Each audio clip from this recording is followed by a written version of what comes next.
911, what's your emergency?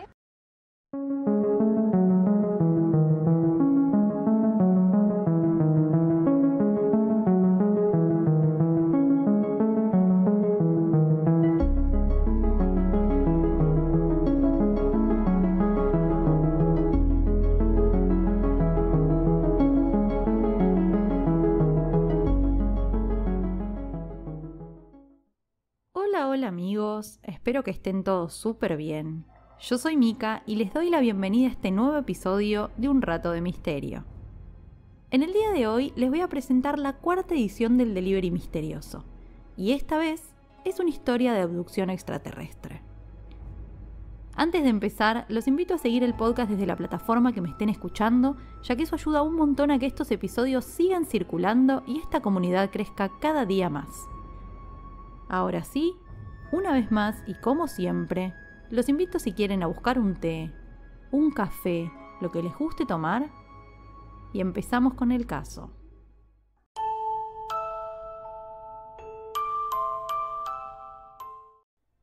Bueno, como ya saben, en diciembre arrancó el segmento de Delivery Misterioso, y una vez al mes abro un espacio para que alguno de ustedes sugiera un caso. El de este mes lo sugirió Pedro, así que quiero arrancar este episodio agradeciéndole por compartirme esta historia que, les adelanto, los va a dejar sin palabras. Si tienen ganas de participar del próximo Delivery Misterioso, o quizás quieren leer un poco más sobre el segmento, los invito a que me sigan en Instagram, así no se lo pierden. Me encuentran como @unratodemisterio.arg. Ahora sí, empecemos con el caso. La historia que tengo para ustedes el día de hoy tuvo lugar en La Pampa, Argentina, más precisamente en General Pico. El protagonista es un hombre llamado Sergio Pucheta, que para 2006 era cabo de la policía. Resulta que el 2 de marzo de ese mismo año, Pucheta se presentó al trabajo como cualquier otro día, salvo que, además de patrullar la zona que le tocaba siempre, tenía que extender un poquito más su recorrido para cubrir a uno de sus compañeros que no iba a ir a trabajar. Pucheta se sube a su moto, arranca el recorrido de siempre, y cuando llevaba aproximadamente 80 kilómetros, ve una especie de luz roja por encima de un monte, llegando a la zona de Cruce de las Cañas. Él inmediatamente pensó que se trataba de cazadores, entonces decidió caminar hasta el lugar para poder chequear bien qué es lo que estaba pasando. Cuestión que estaciona la moto, se baja, camina hasta el lugar en el que vio la luz, pero no encuentra absolutamente nada. Ahí es que se da cuenta del horario, y se da cuenta de que faltaba muy poco para las 10 de la noche, que era la hora donde tenía que estar nuevamente en la sede del comando. Entonces da una vuelta y empieza a caminar de regreso a donde estaba la moto, sin saber que no iba a llegar a subirse, o al menos no esa noche. Porque apenas se dio vuelta, vio unas luces muy pequeñas a la altura de su cara, e instantáneamente se paralizó. De repente no podía mover ninguna parte del cuerpo, pero sí dijo haber sentido una especie de cosquilleo que ingresó por sus ojos y recorrió todo el cuerpo. Nunca supo del todo cuánto tiempo estuvo inmóvil, pero sí podía describir la sensación que estaba teniendo. Era un cosquilleo doloroso, como picaduras de cientos de hormigas. Eventualmente logró volver a moverse, pero no por sus propios medios. Fue como si alguien lo estuviera controlando. Primero caminó, después corrió, y luego algo lo levantó de los hombros al punto en que no volvió a tocar el suelo. Y a partir de ese momento, Pucheta desaparece. Ahora, durante la desaparición de Pucheta pasaron cosas muy raras. No solo a él, sino también a sus allegados. Resulta que, mientras estaba desaparecido, el compañero de trabajo que faltó ese día recibió un llamado de teléfono justamente del móvil de Sergio. Según contó este hombre, la voz que escuchó del otro lado del teléfono no era la de Pucheta exactamente, sino una voz un poco distorsionada. El mensaje fue breve. Venite para Las Cañas. Vos ya sabés lo que pasa. Recibir esa llamada lo alarmó bastante, por lo que decidió llamar a emergencias y arrancar justamente para la zona de Las Cañas, en donde no pudo encontrar a su compañero. Recién en ese punto inicia el operativo de búsqueda. Mientras todo esto pasaba, Pucheta estaba desaparecido y en trance. Les voy a contar lo que estaba viviendo con sus propias palabras. Dijo: sentí que estaba dentro de la panza de mi madre y empecé a recordar cosas de la infancia. Empecé a ver mi vida en cámara lenta, no sé durante cuánto tiempo.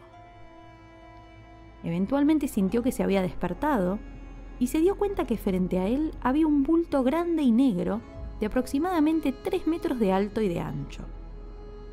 Dijo que la figura desconocida flotaba en el aire y que desapareció apenas intentó acercarse. En ese mismo momento aparecieron unas luces por encima de él y empezó a sentir que estaba parado sobre una superficie muy caliente que le hacía doler los pies. De pronto, escuchó una voz que le decía que se tranquilizara, que iba a conocer a su hija, y procedió a mostrarle una foto de esta hija que para entonces aún no había nacido. Le estaban hablando de sucesos que recién tendrían lugar en el futuro. Bueno, mientras Sergio estaba con entidades no reconocidas, lo buscaba todo el mundo. Los bomberos, la policía, personal especializado en helicópteros. Pero no había caso, no había rastros del hombre.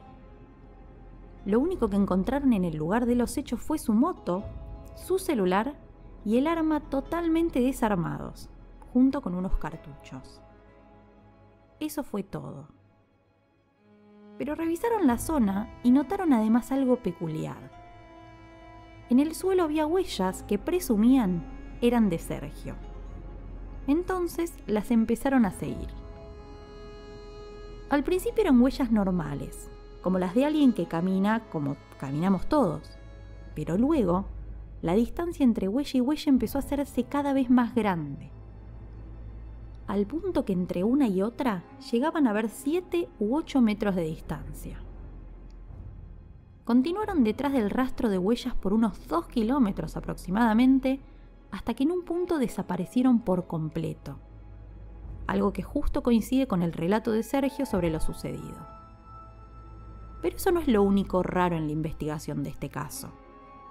Resulta que, cuando analizaron el teléfono de Sergio, también pasaron otras 2 cosas bastante extrañas.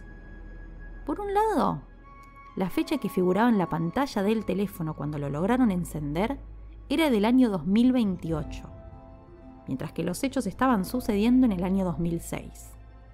Y por otro lado, en el registro de llamadas no figuraba la llamada que salió del teléfono de Sergio al de su compañero, a pesar de que el hombre juraba y perjuraba que esa llamada existió. Y pensándolo bien, tiene bastante sentido. ¿Cómo hizo sino para saber el lugar exacto en el que desapareció Sergio si no hubiera sido por el aviso de la llamada? Les dije que Sergio desapareció a eso de las 10 de la noche del 2 de marzo. Bueno, apareció recién a las 4 de la tarde del día siguiente, a casi 30 kilómetros de distancia del lugar de su desaparición, en una zona conocida como El Triángulo. Lo encontró un hombre llamado Luis Alberto, que se alarmó porque Sergio estaba en el piso, en posición fetal y tapándose la cabeza. Luis le empezó a hablar, le hablaba y le hablaba, pero Sergio no le respondía. Cuando revisaron la zona en la que apareció, descubrieron que no había ninguna huella alrededor suyo. Fue como si lo hubieran depositado allí desde el aire. Y hubo otro detalle importante que le suma una capa más de misterio al caso. La madrugada del 3 de marzo se desató una tormenta muy fuerte en toda la zona.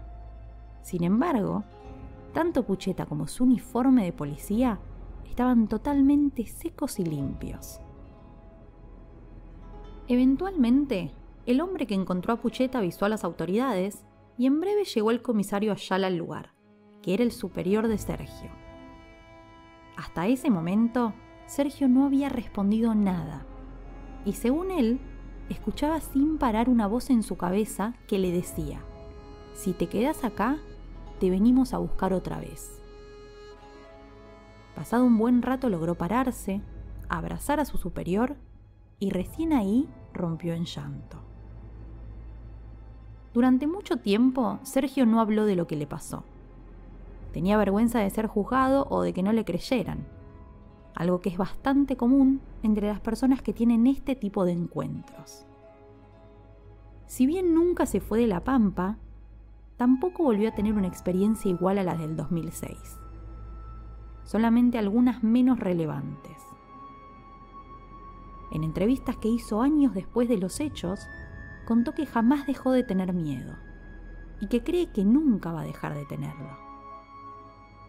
Desde que dejó de trabajar en la policía, trata de buscarse pasatiempos de todo tipo, porque según él, tiene que mantener la mente distraída para no recordar todo aquello que vivió.